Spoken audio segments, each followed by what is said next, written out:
नमस्कार दोस्तों, आज हम बात करेंगे उस फैसले की जिसने दिल्ली की राजनीति में हलचल मचा दी है। कैलाश गहलोत, जो कभी केजरीवाल सरकार के सबसे भरोसेमंद मंत्री माने जाते थे, अब बीजेपी में शामिल हो गए हैं। क्या यह फैसला आम आदमी पार्टी के लिए एक बड़ा झटका है और बीजेपी को इससे क्या फ़ायदा होगा? आइए इन सवालों के जवाब ढूंढते हैं। 3 महीने पहले 15 अगस्त 2024 को कैलाश गहलोत ने दिल्ली के छत्रसाल स्टेडियम में झंडा फहराया और कहा कि लोकतंत्र विरोधी ताकतों ने केजरीवाल को जेल भेजकर उन्हें रोकने की साजिश की है। इस बयान के 3 महीने बाद रविवार को कैलाश ने मंत्री पद छोड़ा और आप की प्राथमिक सदस्यता से भी इस्तीफा दे दिया। उन्होंने पार्टी के संयोजक अरविंद केजरीवाल पर जनता से किए वादे पूरे न करने का आरोप लगाया। अब कैलाश गहलोत भारतीय जनता पार्टी में शामिल हो चुके हैं। रविवार को एक प्रेस कॉन्फ्रेंस में अरविंद केजरीवाल से जब कैलाश गहलोत पर सवाल पूछा गया तो उन्होंने चुप्पी साध ली। उनके बगल में बैठे दुर्गेश पाठक ने इस सवाल का जवाब दिया। दुर्गेश पाठक ने कहा, बीते कुछ महीनों से कैलाश जी को ईडी हर दिन बुलाती थी। उनको आईटी और ईडी की रेड का सामना करना पड़ता था, तो उनके पास कोई रास्ता नहीं था। उन्होंने भारतीय जनता पार्टी में ही जाना था। हालांकि बीजेपी में शामिल होते समय कैलाश गहलोत ने कहा कि ईडी या सीबीआई की बात गलतफहमी है। अब बात करते हैं कैलाश गहलोत के इस्तीफे की असली वजह की। एक कहानी तब शुरू होती है जब अरविंद केजरीवाल ने 15 सितंबर 2024 को मुख्यमंत्री पद से इस्तीफा दिया।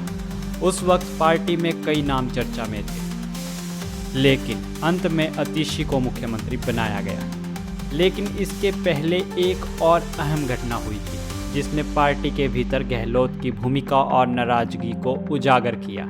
15 अगस्त का झंडा विवाद। दरअसल केजरीवाल ने जेल से एक चिट्ठी में अतिशी को झंडा फहराने की सिफारिश की थी, लेकिन उपराज्यपाल ने ये जिम्मेदारी कैलाश गहलोत को सौंपी। गहलोत ने ये काम किया, लेकिन पार्टी के अंदर इसे अविश्वास के तौर पर देखा गया। यही नहीं, इस दौरान कैलाश गहलोत ने कैब एग्रीगेटर और प्रीमियम बस सेवा जैसी नीतियां पास करवाई, लेकिन पार्टी के बाकी नेताओं और उपराज्यपाल के बीच टकराव साफ नजर आया और गहलोत का उपराज्यपाल के साथ सहज रिश्ता भी पार्टी के भीतर चर्चा का विषय बन गया। 15 सितंबर 2024 दिल्ली के मुख्यमंत्री अरविंद केजरीवाल के जेल से बाहर आने के बाद एक कार्यक्रम में पार्टी कार्यकर्ताओं को संबोधित कर रहे थे। केजरीवाल समेत मंच पर 1 दर्जन से ज़्यादा नेता मौजूद थे। तभी अचानक केजरीवाल ने मुख्यमंत्री पद से अपने इस्तीफे की घोषणा कर दी। इस दौरान अतिशी, सौरभ भारद्वाज और कैलाश गहलोत भी मौजूद थे।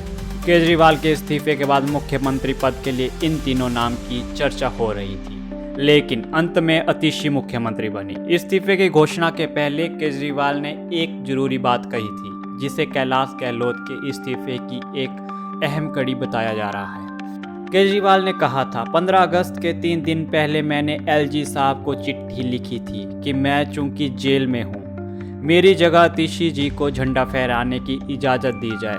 वो चिट्ठी एलजी साहब तक नहीं पहुँचाई गई थी और मुझे वार्निंग जारी की गई थी। केजरीवाल के इस बयान के बाद संजय सिंह समेत बाकी नेता शेम शेम कहने लगे, लेकिन संजय सिंह के ठीक पीछे बैठे कैलाश गहलोत चुप थे। केजरीवाल अतिशी का नाम चाहते थे, लेकिन उपराज्यपाल बीके सक्सेना ने झंडा फहराने के लिए कैलाश गहलोत को नामित किया और गहलोत भी गए थे। मीडिया रिपोर्ट्स की माने तो इस घटना को पार्टी के भीतर अविश्वास की भावना की तरह देखा गया। एक तरफ आम आदमी पार्टी के साथ उपराज्यपाल का टकराव लगातार बढ़ रहा था, वहीं दूसरी तरफ गहलोत अपने चिर परिचित खामोशी वाले अंदाज में बीके सक्सेना के साथ मिलकर काम करते हुए दिखाई दे रहे थे। इस दौरान गहलोत कैब एग्रीगेटर और प्रीमियम बस सेवा जैसी नीतियों को पारित करवाने में सफल रहे, जबकि उनके सहयोगी उपराज्यपाल के ऊपर काम न करने का आरोप लगा रहे थे। कुछ वरिष्ठ पत्रकारों का मानना है कि एक चीज़ बड़ी साफ दिखाई पड़ती है कि रिश्ते अच्छे रहे हैं। झंडा फहराने की घटना एलजी के गहलोत के साथ रिश्ते को दिखाती है। पार्टी के भीतर कैलाश गहलोत उस धारा के व्यक्ति हैं कि केंद्र सरकार के साथ टकराव न किया जाए, और उन्होंने अपने इस्तीफे में भी यही बात कही है। ये सारी चीज़ें इस बात की तरफ इशारा करती हैं कि शायद बीजेपी के प्रति उनका एक सॉफ्ट कॉर्नर रहा था। फरवरी 2023 में मनीष सिसोदिया और सत्येंद्र जैन ने दिल्ली की कैबिनेट से इस्तीफा दिया था। तब दोनों कथित शराब घोटाले के आरोप में जेल में थे। इसके बाद अतिशी और सौरभ भारद्वाज को कैबिनेट में शामिल किया गया। जून 2023 में अतिशी को राजस्व, प्लानिंग और वित्त विभाग की जिम्मेदारी दे दी गई, जिसे इससे पहले कैलाश गहलोत संभाल रहे थे। मार्च 2023 में गहलोत ने दिल्ली विधानसभा में बतौर वित्त मंत्री बजट भी पेश किया था। दिसंबर 2023 में अतिशी को कानून विभाग की भी जिम्मेदारी मिल गई, जिसकी जिम्मेदारी भी कैलाश गहलोत के पास थी, और इस साल अतिशी को मुख्यमंत्री बना दिया गया। इन घटनाक्रमों को सियासी गलियारों में कैलाश गहलोत की नाराजगी के रूप में देखा गया था। बीजेपी में शामिल होते समय कैलाश गहलोत ने भी कहा है कि यह कोई एक दिन का फैसला नहीं है। अब बात करते हैं उन वजहों की जो कैलाश गहलोत के इस्तीफे के पीछे छिपी हैं। कहा जा रहा है कि ये फैसला अचानक नहीं हुआ, बल्कि इसके पीछे दो बड़ी बातें हैं। पहली वजह, पार्टी के भीतर तानाशाही रवैया। लंबे समय से मंत्री रहे गहलोत खुद को सीनियर मानते थे, लेकिन अतिशी की अचानक एंट्री और फिर उन्हें मुख्यमंत्री बनाया जाना गहलोत के लिए असहज था। दूसरी वजह, आम आदमी पार्टी की गिरती लोकप्रियता और चुनावी परफॉर्मेंस। गहलोत इसे भांप चुके थे और शायद यही कारण है कि उन्होंने सही समय पर अपनी नई राह चुन ली।